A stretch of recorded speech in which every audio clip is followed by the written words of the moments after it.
Parenting is tough, and let's be honest, there's no rulebook. But here's a shocking fact: 70% of parents report feeling overwhelmed by the pressure to get it right. Yet, what if I told you that one key factor could make all the difference in your child's future happiness and success? It's emotional intelligence, and research shows it's more important than IQ.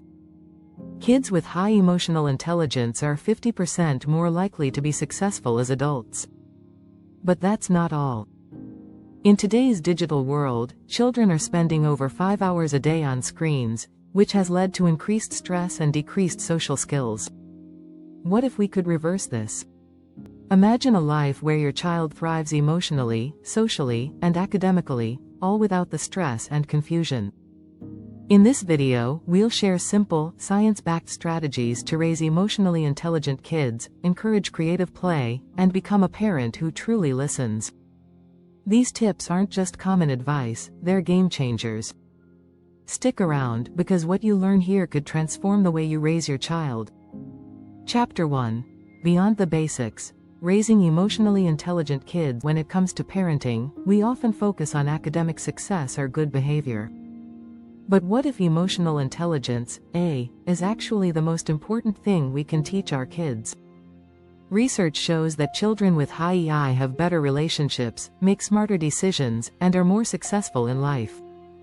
In fact, 90% of top performers in life are high in emotional intelligence, according to studies from TalentSmart.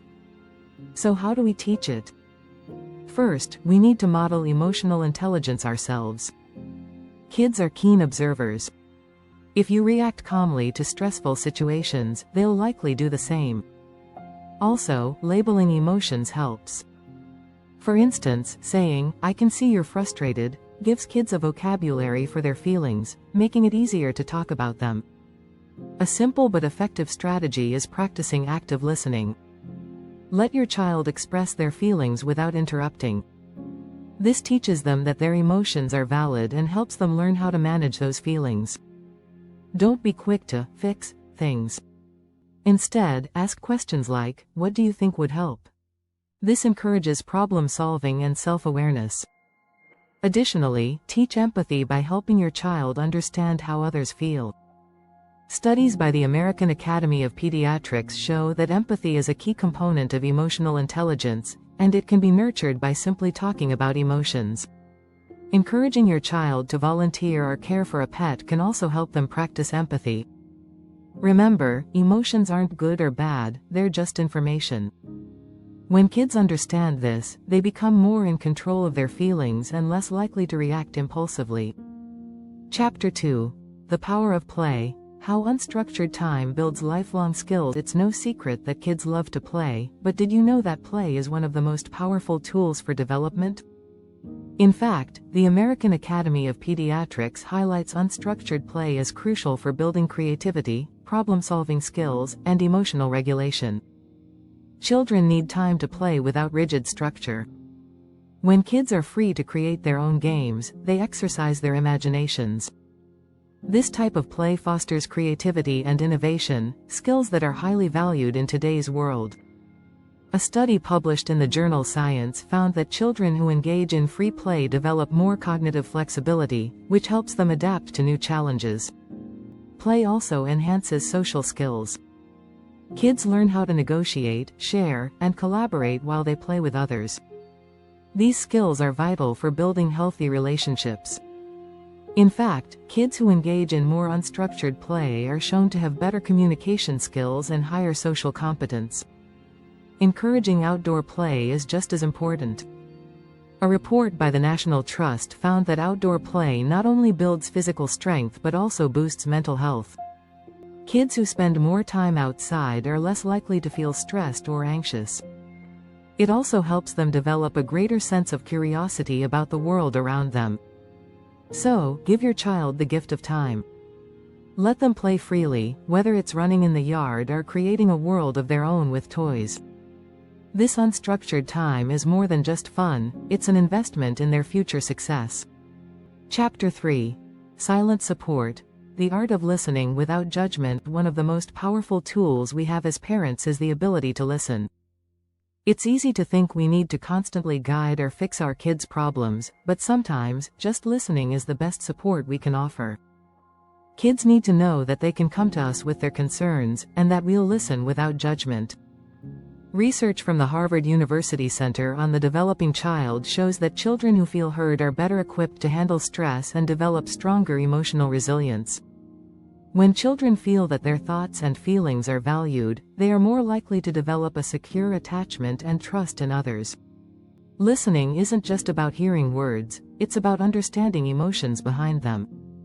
For example, when your child says they're bored, they may actually be feeling frustrated or anxious. By asking gentle follow-up questions, like, "What's making you feel that way?" you show your child that their emotions matter. In addition, try to resist the urge to give advice immediately. Research by child psychologist Dr. John Gottman suggests that kids who are allowed to talk through their feelings without interruptions or immediate solutions are more likely to develop emotional regulation. This practice helps them process their emotions in a healthy way. Sometimes, just reflecting back what your child says is enough to make them feel understood. For example, saying, "It sounds like you're really upset about that," validates their feelings and opens the door to deeper conversations. This kind of empathy fosters connection and trust. But listening also means giving your child your full attention. Put down your phone, turn off the TV, and make eye contact. Studies show that children who receive undivided attention during conversations are more likely to feel supported and valued. It's a simple yet powerful act that can strengthen your relationship.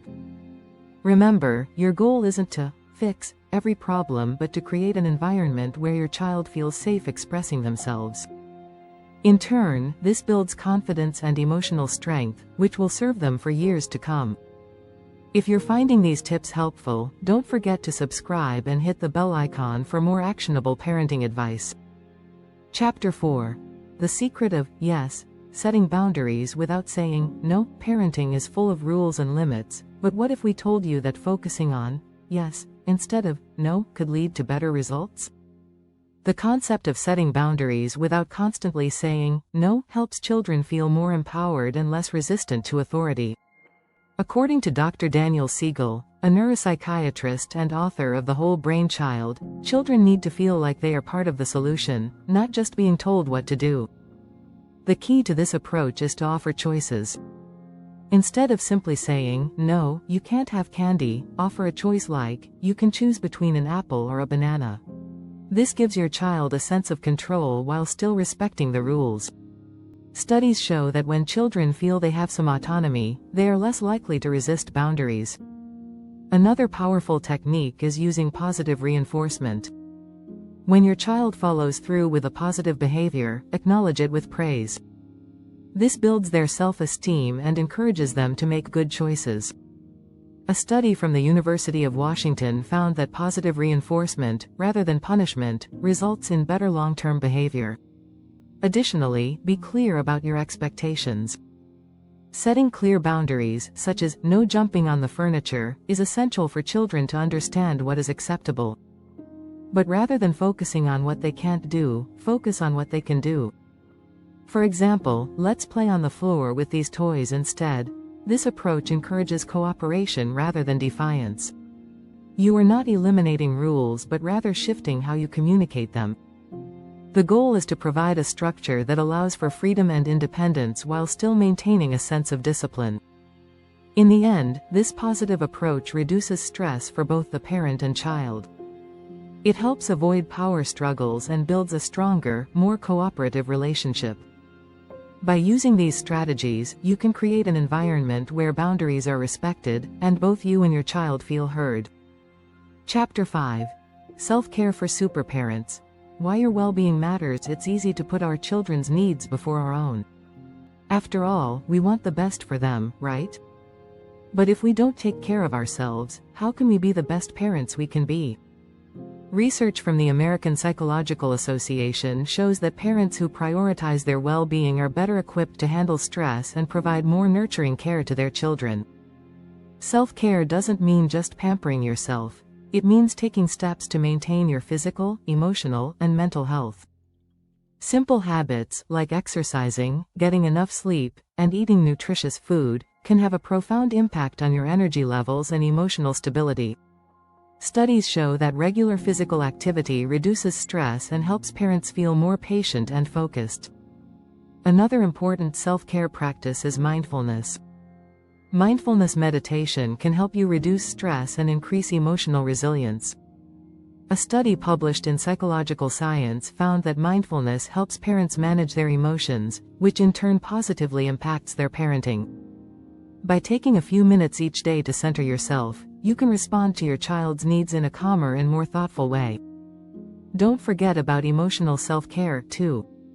Talking to friends or joining a support group can provide you with a safe space to vent and share experiences. In fact, parents who have strong social support networks report feeling more confident and less stressed. As Dr. Laura Markham, author of Peaceful Parent, Happy Kids, states, when parents take care of themselves, they are more capable of being the calm, loving, and effective parents their children need. Lastly, it's important to carve out time for your hobbies and interests. Whether it's reading, gardening, or practicing a sport, doing something you enjoy can provide a mental break and recharge your emotional batteries. Taking time for yourself is not selfish, it's necessary for your well-being, which in turn benefits your family. When you practice self-care, you set a positive example for your children, showing them the importance of maintaining a healthy balance. You're teaching them that it's okay to prioritize your health and happiness, which will help them take care of themselves as they grow older. Chapter 6. The Gift of Mistakes. Raising kids who fear less and learn more. As parents, we often try to protect our children from making mistakes, but what if we're actually doing them a disservice? Research shows that allowing kids to make mistakes is one of the most effective ways to help them develop resilience and a growth mindset. Psychologist Carol Dweck's research on mindset shows that children who are encouraged to embrace challenges and view failure as part of the learning process are more likely to succeed in life. In her book Mindset, The New Psychology of Success, she explains that children with a growth mindset believe that their abilities can improve with effort, while those with a fixed mindset believe their talents are set in stone. So, how can we foster a growth mindset in our children? First, praise effort rather than results. Instead of saying, "You're so smart," say, "You worked really hard on this." This simple shift helps children understand that effort and persistence lead to improvement, not just innate talent. Another strategy is to normalize mistakes by talking about them openly. Share your own mistakes and what you learned from them. This teaches children that everyone makes errors, it's how we handle them that matters. In fact, studies show that children who see their parents model resilience in the face of failure are more likely to bounce back from their own setbacks. Encourage your child to try new things, even if they might fail. Whether it's learning a new sport or trying a challenging puzzle, stepping out of their comfort zone helps them develop problem-solving skills. Remember, failure isn't the end, it's just part of the process. Finally, create a safe environment where your child feels comfortable taking risks. The goal is to shift their perspective so they view mistakes as opportunities for growth rather than something to fear. This mindset will not only help them succeed academically but also in all areas of life. In the end, it's not about avoiding mistakes, it's about how your child handles them. By teaching them that mistakes are part of the journey, you're preparing them for a lifetime of learning and growth.